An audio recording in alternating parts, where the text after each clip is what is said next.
Over the years, I, along with my collaborators and my students, have worked on many water-related projects. My field of study is water.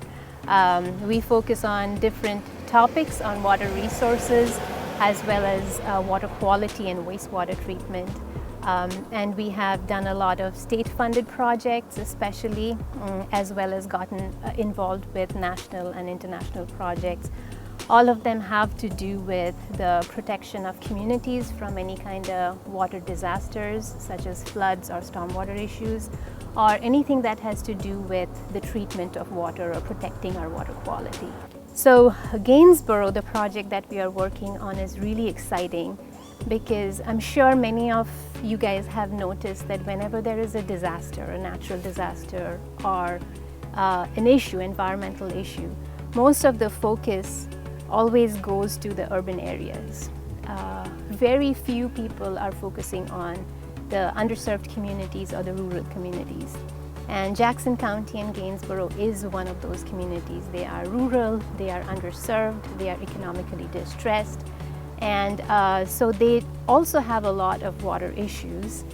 In fact, in June of 2018 and February of 2019, they had some big flood events.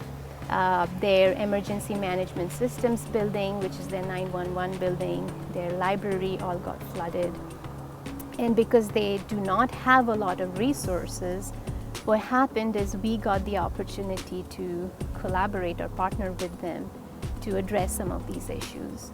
So it was a true university community partnership, which was mediated by the Tennessee Department of Environment and Conservation. And the whole idea about the project was to bring in students to work on these hands-on issues or hands-on problem solving, where they could understand what communities go through and develop a skill set to solve these problems.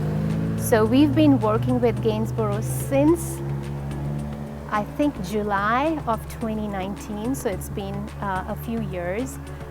Earlier, when we started working on the project, we really didn't know what the issues were in relationship to stormwater management.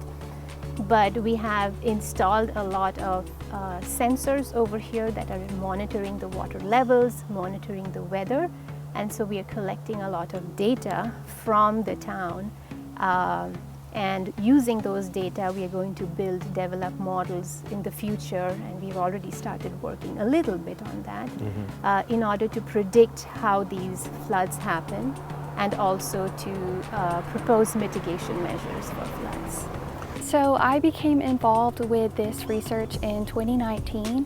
I participated in a summer research SCICE grant funded by the university, and was fortunate enough to be able to really start collecting data for this project under the advisement of both Dr. Tania Datta and Dr. Alfred Kalyanapu.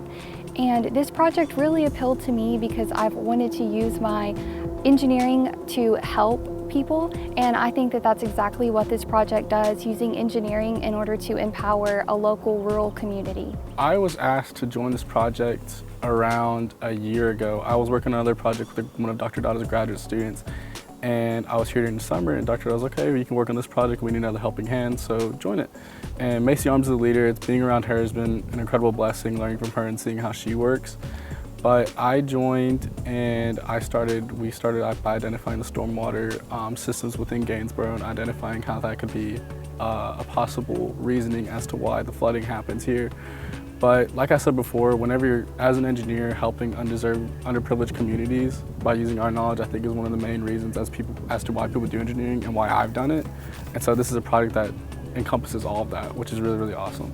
So all this data, it's not being housed somewhere and just sits idle.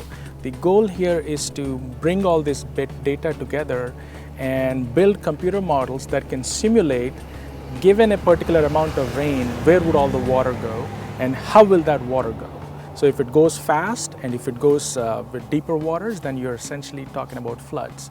If it doesn't, then it's drought. So we'll try to look at the hydrology of water in this watershed.